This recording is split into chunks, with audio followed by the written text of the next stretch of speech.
Good afternoon. You're welcome back to the studios here at North Ridge. It is Ikea Boahema studio, and this is Good Afternoon, Ghana. We're going to continue doing the discussion on what is on the table now, and that has to do with the issue that started with... it started off sounding like it was ridiculous, and then it continued, and all the revelations that are coming out is showing that it's actually, it appears more serious than we are actually discussing. So we're going to go into the issues pretty shortly, and we'll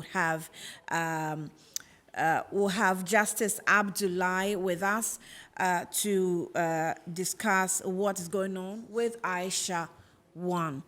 So, we'll go through certain videos, interviews that we've had already, but for now, we'll take a break. When we come back, we'll give you what the NIA is saying, what experts are saying on Aisha Huang, the NIA clarification. We'll take you through the slides on what the NIA is saying, and then we'll also go to the Ashanti region, get some more updates. Remember, in the news segments, we got Abdul Basit come through, giving us a report on the fact that Aisha Huang's shop that is supposed to be in Ahojo is still not closed, as reports are saying, the authorities telling us they have actually closed down the shop. That's not exactly what the case is, or her businesses have been shut down. It doesn't represent exactly that. So we'll get back to you with some more details on that. For now, let's take a break.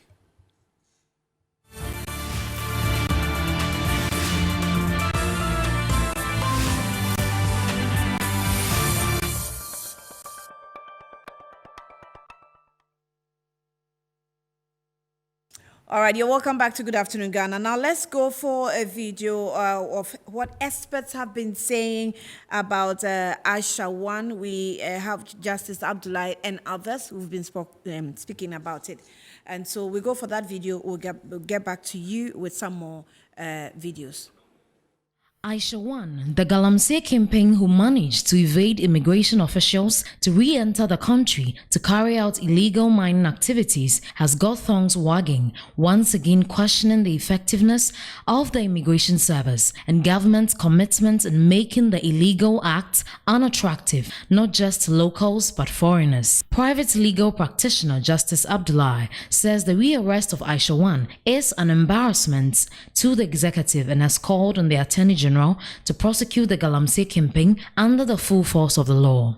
To be able to show that indeed we've learned our lessons and that we are willing to walk the talk, I would strongly recommend that the prosecution, a serious look is taken at the prosecutorial portions of this whole event. If need be, the AG would have to prosecute it by himself. I mean, not as a person, but the AG as an institution will have to prosecute it. And they would have to go for the stiffest punishment, the highest form of punishment available within any charges that should be charged with.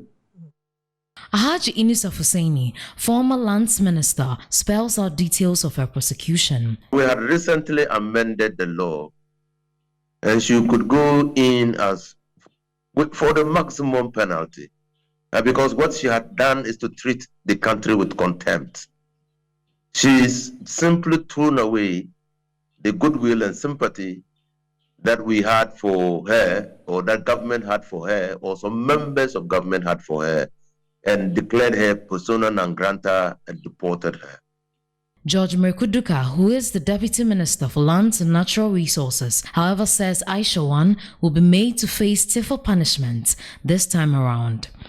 As a ministry, it is our mandate to regularize the evidence that will be laid before the court. We believe the law will take its own course. So far, reports indicate that only 2 Chinese nationals have been incarcerated for their involvement in Galamsey, despite hundreds of them being arrested for the illegal acts.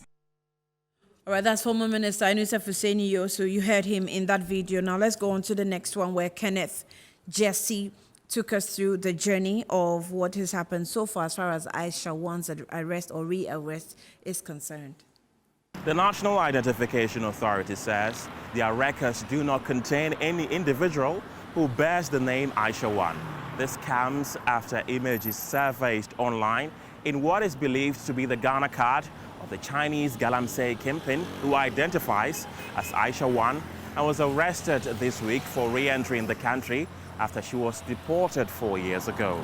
In a press release by the NIA, it says the National Identity Register compiled by the NIA does not contain any record of a person named Aisha Huang. Put differently, the name Aisha Huang does not exist in the National Identification System database. The authority added that on 26 February 2014, a Chinese woman named Aisha Huang registered as a first-time applicant for a foreigner identity card at the Foreigner Identification Management System Registration Center at Inshiayeso at Kumasi in the Ashanti region with her passport attached. Her biometrics were captured and she was issued with a non-citizen Ghana card, which she subsequently did renew 2 years later on August 2016 and January 2018 using the same names and details she provided 2 years ago.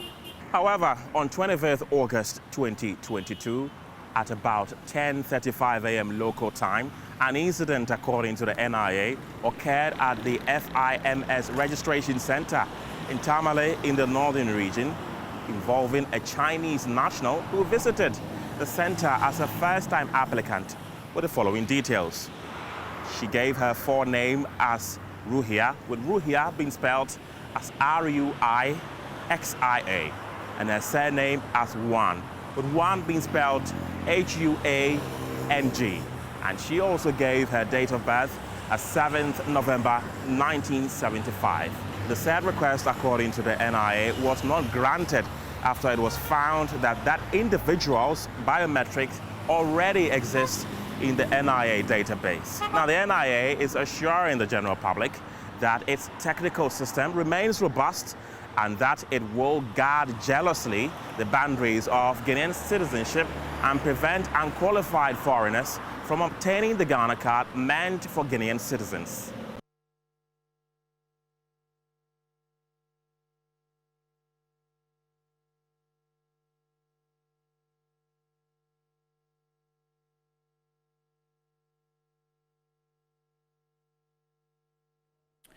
All right, you're welcome back. So let's now cross over to the Ashanti region. Bassett Sliman is with us there and comes through with some more updates. We spoke with him not too long ago on Newsbeat. Let's see if there's been any change within an hour ago of his report. Abdul, thank you for your time.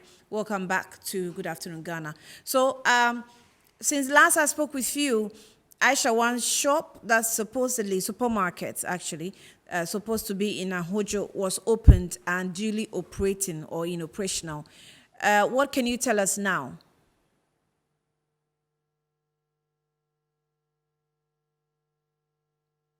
Hello, Abdul.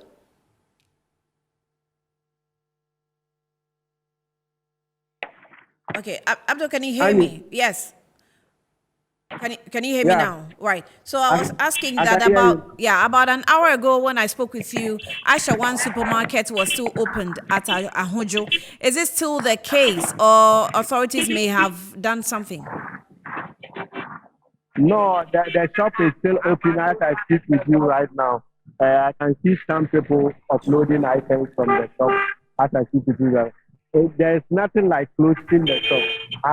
After we spoke, I verified again with the RCC, who also indicated to me that they've not taken that decision yet.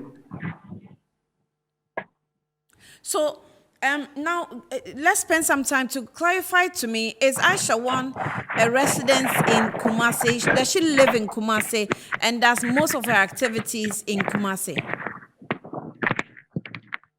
You know, aside this grocery shop, I understand she has a lot of other businesses, including a spa, which is dotted around Ahoto, Adiabeba, at the Kamansu area.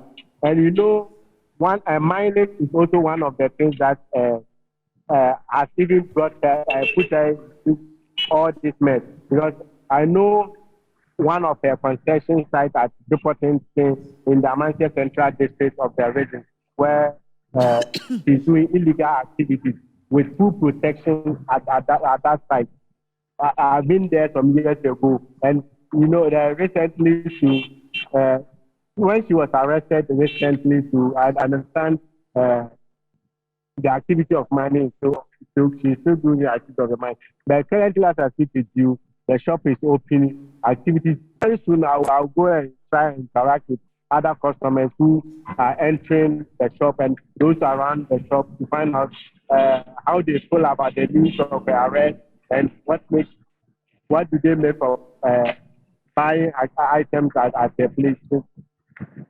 Right, very soon I'll do exactly. So as you make your way there, her Galamsey pit at Bepo Tinting, as you indicated, is it? You said it has protection. What? Explain to us what you mean by that. Yeah, there was a time we went to that site. We had information that the Chinese woman who is doing an illegal activities at that site, and she's polluting water. She's degrading the environment. So at the then the regional security coordinator led us to that place. When we get there, fortunately or unfortunately, we met some military personnel patrolling a site. Because of them, we were not able to even enter the site because the miners themselves told us that it would be very risky for us to go there. So we were not able to enter the site. We came back. That was when the first issue came up to the extent of she being deported to her country. So she has a Galamsey pit, allegedly. I mean, as you're saying. So there's this Galamsey pit that we, as a country, provides protection for the purposes of clarity. That's what it is. Come again, Annie. I had to hear you. I'm saying that. So there's this Galamsey pit allegedly belonging to her that gets some amount of protection from the country. Well, it appears she has some powers behind her, which is leading her to this activity. Because I remember there was a time I was part of a security team that went to a site to make some arrests. They arrested a lot of Chinese at her site. Took away a lot of items over there. But it did not take long. We came back to the site and the Galamsey activity was ongoing again. So I probably she has some powers behind her, which makes her do what she's doing at the site. If you can get into the shop and interact with, I don't know, customers or persons who are ready to speak with us, let us get their side of, the whole story or the happenings, if they are okay with the current situation. And we're currently interacting with Abdul Basit, who's our man in the Ashanti region, precisely in Kumasi, and also currently in one of the shops of Aisha, allegedly one shop, a supermarket for that matter, belonging to Aisha Huang, and the business is still opened. We had some notification that her businesses have been shut down. That doesn't exactly represent the situation on the ground because. Okay, so let's move on to Asepa. Mensa Thompson is also joining the discussion. Mensa Thompson, thank you for your time. You're welcome to Good Afternoon, Ghana. What's the intervention you want to make as you, on this topic? Well, I think that the issue happening is a very sensitive issue. And in having all this conversation, we must not lose sight of the diplomatic aspect of this whole problem. And I hope that by now, the Minister for Foreign Affairs is in serious discussions with the Chinese government on this matter, especially when some deal of a sort was reached in respect of her earlier deportation with the Chinese government. Mm-hmm. It is important that we revisit the arrangement. What sort of arrangement did the government of Ghana make with the Chinese that led to her deportation? what were the terms of the agreement and what are the remedies now that their national is in breach of that agreement. We believe that that aspect of the conversation must not be missing, because that is what has resulted in this current crisis. She was arrested earlier. If she was made to face prosecution and convicted here in Ghana and languishing in jail, she wouldn't have had opportunity to re-enter the country and engage in illegal mining and other forms of vices that she's engaged in. And so it is important that we now, impress on the Minister for Foreign Affairs to make the content of the arrangement they made with the Chinese government public, so we can see the remedies. We need some form of compensation from the Chinese government for the excesses this lady has caused, for the destruction. We don't know what sort of arrangement, but we hope that whatever initial arrangement that was made with the Chinese government included compensating the people of Ghana, through, excessive reclamation of the destructive nature of the work this woman has been doing in the country. And so now that she's back here, violated the laws with impunity, denigrated the image of this country, this is the time we need to revisit that arrangement. And for the first time, we want the Minister for Foreign Affairs to come out strongly and tell the people of Ghana what arrangement they went into with the Chinese government on this matter. Exactly. Do you think that Ghanaians have the right to demand for evidence or proof of what arrangements we went into with the Chinese government in terms of show of documents? I know sometimes some of these diplomatic arrangements demands that it's a document that cannot be made public. But under the current circumstances, do Ghanaians have a right to demand that we want to see what agreement was signed? We want to see pictures or proofs or flight, numbers or flight, identifications of how and when she was actually taken out of Ghana on the basis of deportation and all that, so that we can be sure that government is actually being truthful and not have all these doubts that are surrounding because of this development that we're faced with now. Yes, very certainly the calls for proof of her deportation is very, very relevant, and it must be responded to. It is important that the Ministry of Foreign Affairs and the Ministry of Interior is able to jointly provide this evidence to the people of Ghana. We need to see, some form of evidence that indeed this lady was deported and not under the impression that she was hiding in this country all this while when Ghanaians believed that she had been deported. But that's just one aspect of the conversation. The other aspect of the conversation is that there were some diplomatic arrangements that were made, because the Attorney General had pressed charges, very severe charges, punishment of which could have landed this lady about 20 years in jail. We just woke up one day and government says it was deporting this lady out of the country. Now, we heard a senior minister gave some very flimsy excuses, but we know that there was some diplomatic arrangement that happened between the Ministry of Foreign Affairs and the Chinese counterpart, the Chinese embassy here in Ghana. Now, we want to know. We are not saying they should publish the entire agreement. We are saying that we need to know the terms of the agreement. And now that right. that Hello, agreement, good afternoon. Original what remedies available to the people of Ghana, to the government of Ghana. We need to have some of these information that will form the basis of the conversation going forward to see how best we can get full closure on this matter.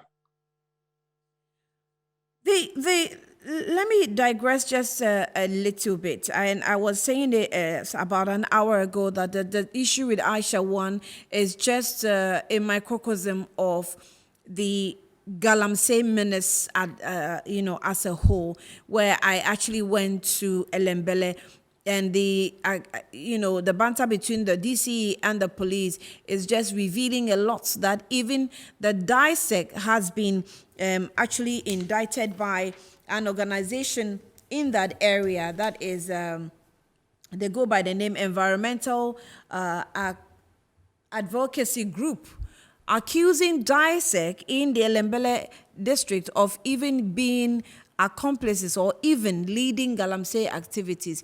And so the whole leadership, in a particular area is being accused of being behind Galamsey activities. Where do we go to if you carry this on the larger scale? What should we do? I think now it is very clear that this Galamsey menace goes to the very top of the governance of this country. I think that has, for now, that is not in doubt, that it is not just DISEC or MUSEC or RECSEC officials who are involved.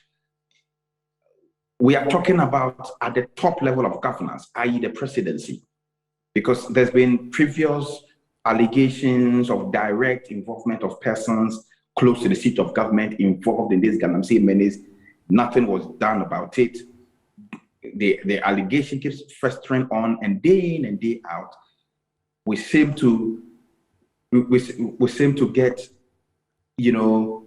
further and further confirmation that those allegations that persons close to the seat of government are behind this Galamsey menace is true. Again, if you look at the conduct of the people engaged in Galamsey, it is very, very difficult for them to do the things that they do without the backing of some powerful hands. Classical example is Aisha Huang. This lady could not have pulled this stunt that she pulled off alone. This lady could not have had the guts to re-enter the country without the assurance that the state security apparatus was going to protect her. It is impossible. And so I think the larger conversation that we need to have is, we need to begin to hold the president directly accountable for this. And I've heard a lot of conversations about people trying to hold that, apart from the people who should have resigned from their jobs as we speak, apart from the Minister for Interior, who should have resigned from his job as we speak, apart from the Minister for National Security, who should have resigned from his job because of this embarrassing spectacle, apart from the boss of the National Identification Authority, who should have resigned from his job, apart from the Minister for Lands and Natural Resources, who should have been fired from his job, apart from the controller of the Ghana Immigration Service, who should also have lost his job because of this embarrassing spectacle. We believe that the president himself should resign in respect of this embarrassing spectacle. You see, and I gave a classical example that in Portugal, just yesterday, the health minister of Portugal has resigned. Why?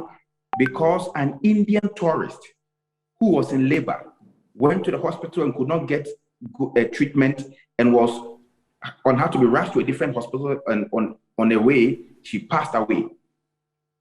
The health minister had resigned because a tourist who needed medical attention in the country had passed away. We are sitting in this country, a deportee, a Chinese illegal minor deportee, has found her way into this country, gotten herself a concession, been able to register to acquire our national ID, and well over 24, 48 hours, the Director General, the controller of Ghana Immigration Service is still at post, the Minister for Lands and Natural Resources is still at post, the National Security Minister is still at post, the Minister for Interior is still at post. Clearly, this cannot be the example that we want to set for the whole world to see, that we're a nation of accountability, that we're a nation who even dignify ourselves with respect for rule of law and our own principles as a country. And so the bigger conversation is that the pressure needs to start going to the very people at the top. And we need to start going after the accomplices. I think that the laws must be dealt with Aisha Huang by all means. But this is not just about Aisha Huang. This is about the accomplices, the criminal accomplices of the people who are facilitating this illegal trade in our country. We need to start going after these people rigorously, with some action and with some energy. And that is the only way we can see some dramatic change in the posture and how people are recklessly defying our lands and our forestry. The Attorney General has shown interest.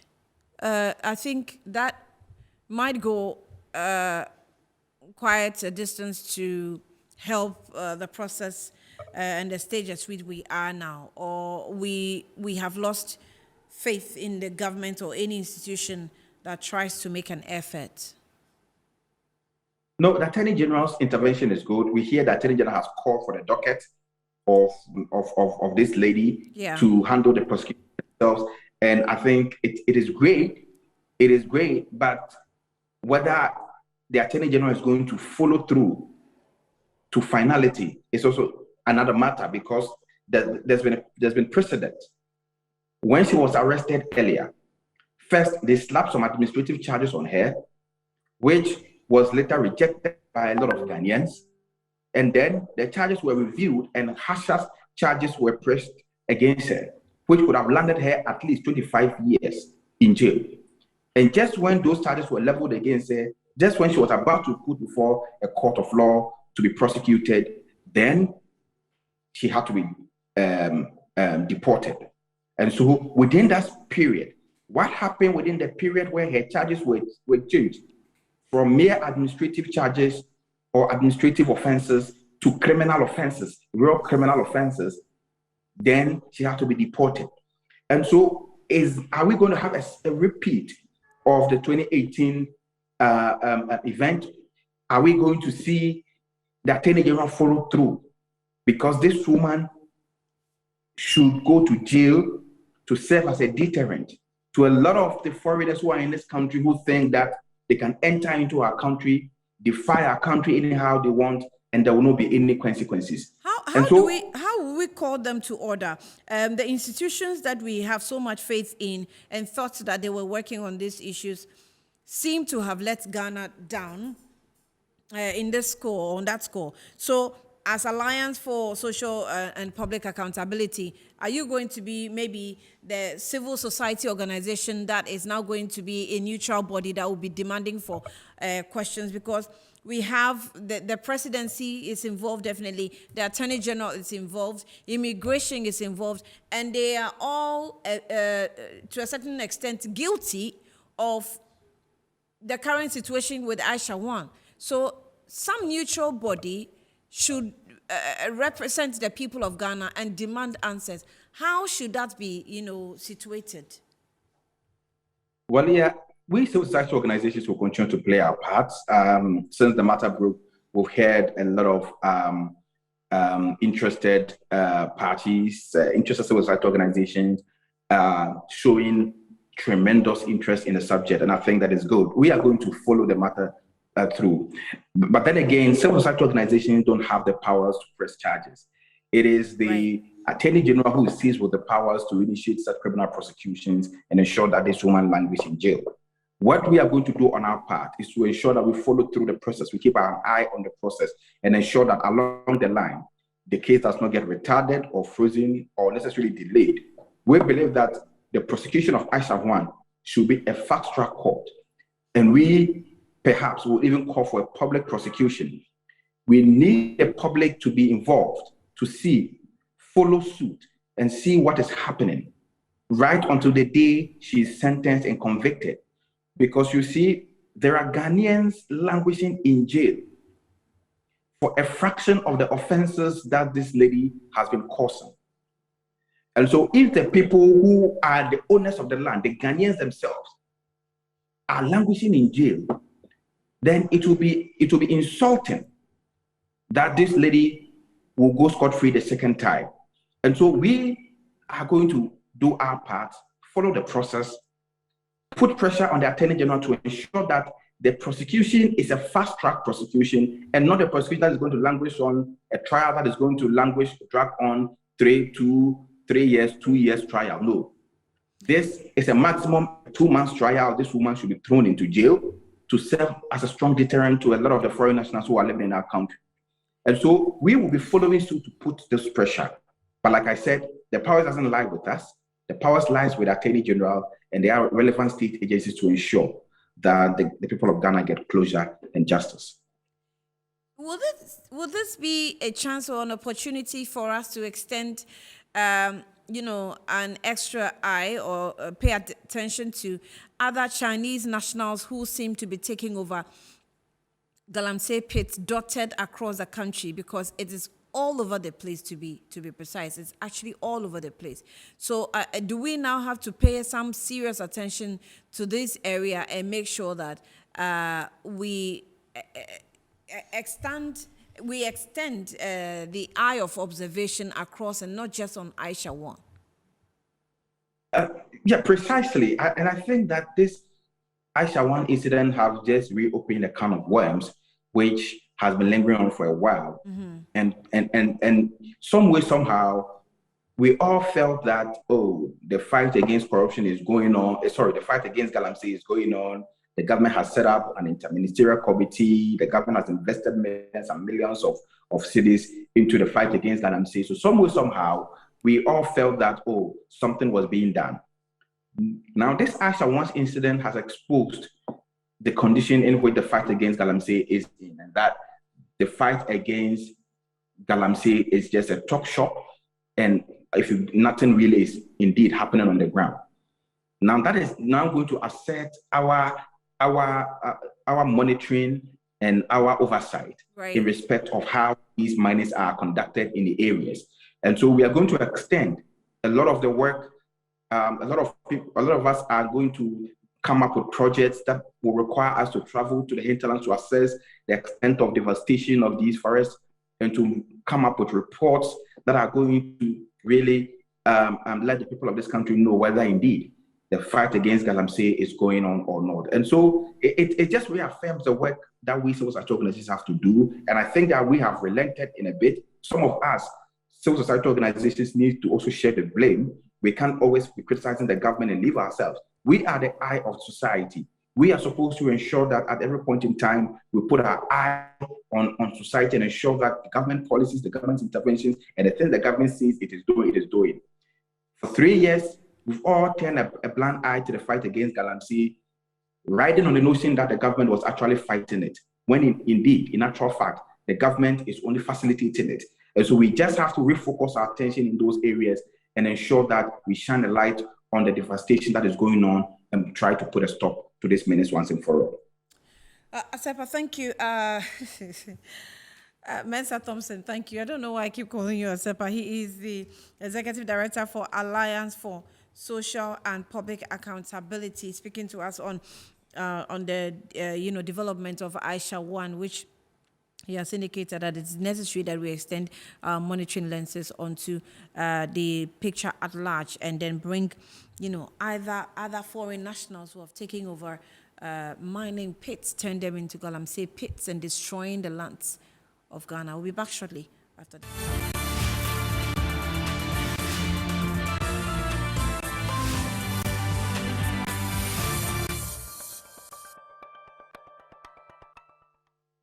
Welcome back to Good Afternoon, Ghana. Now let's take you through briefly what exactly the NIA is saying about Aisha Huang and her possession of Ghana cards. All right. So the statement that was circulated to all media houses, it says that NIA controversy over possession of Ghana card by Chinese woman Huang.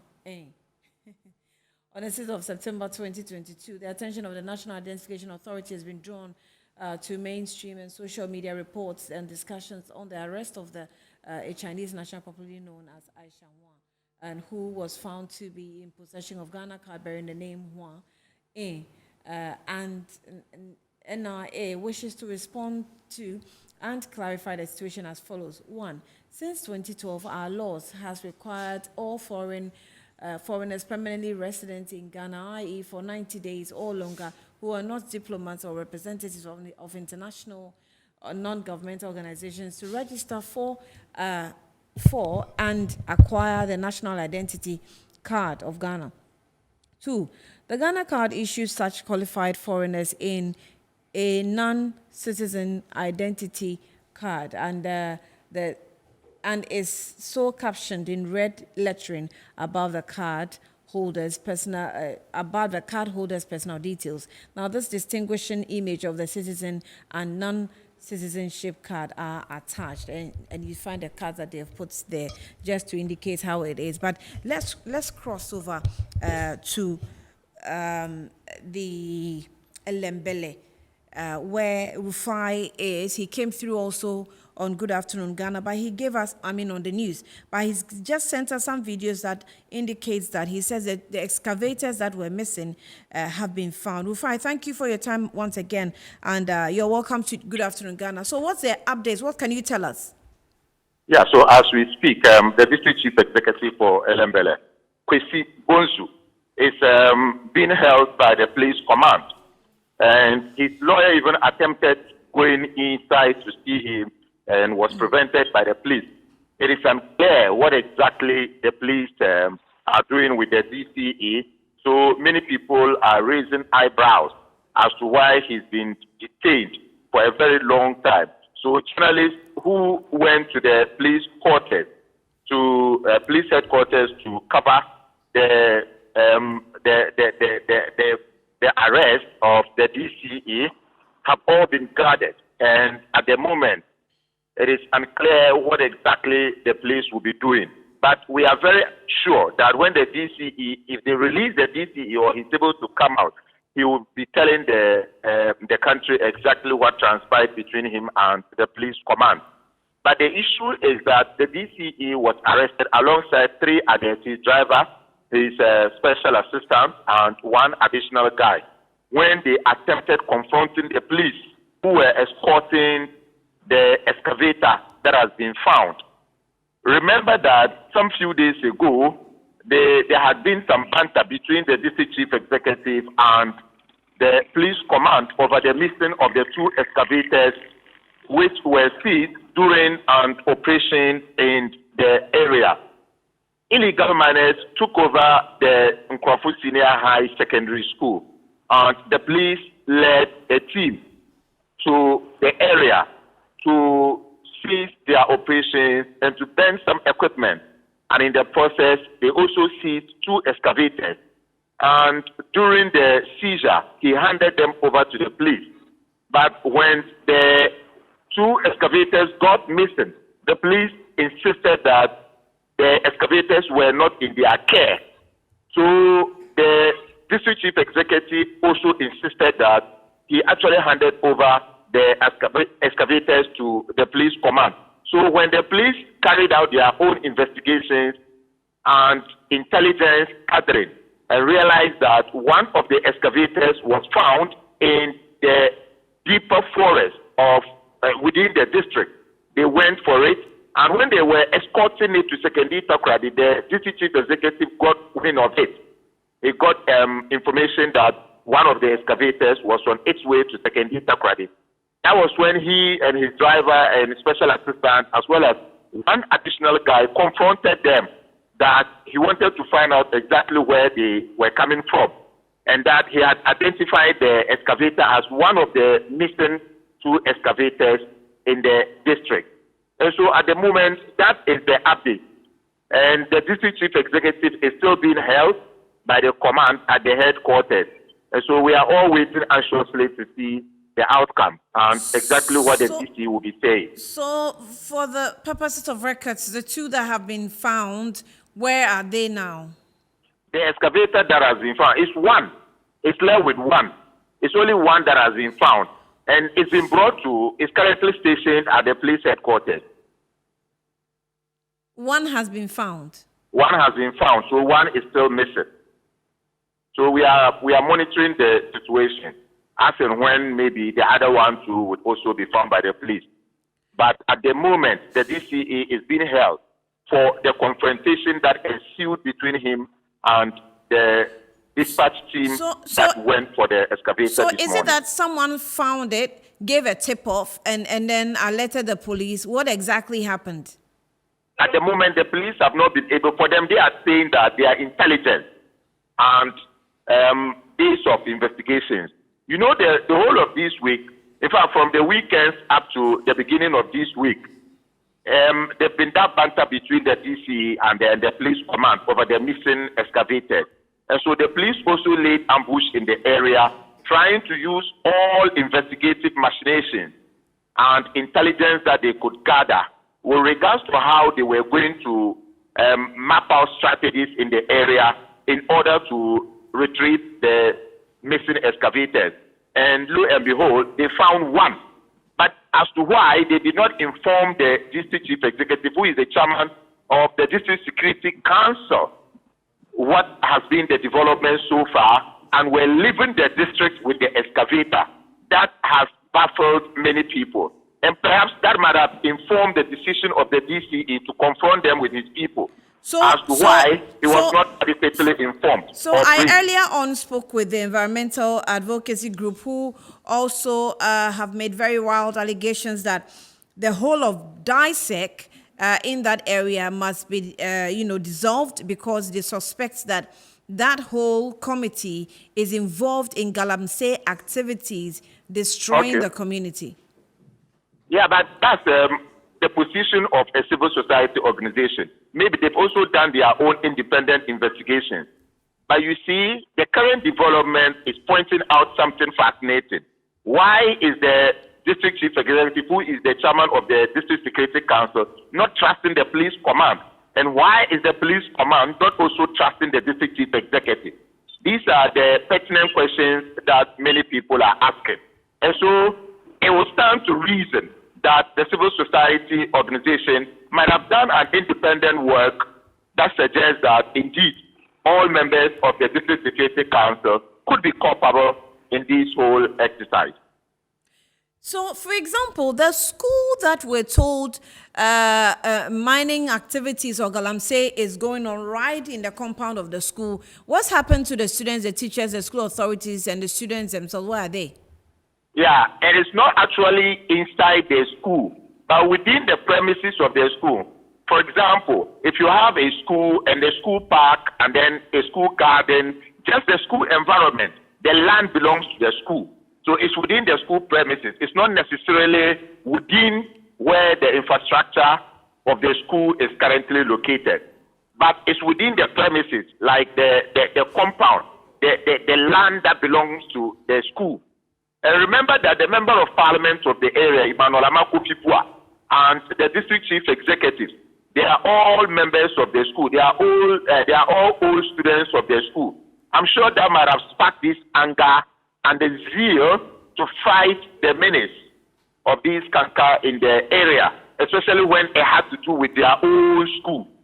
And so remember that the member of parliament was the first person to have raised an alarm over the mining in the area within the premises of the senior high school. And then the district chief executive, who was in Accra then, had to alert the police.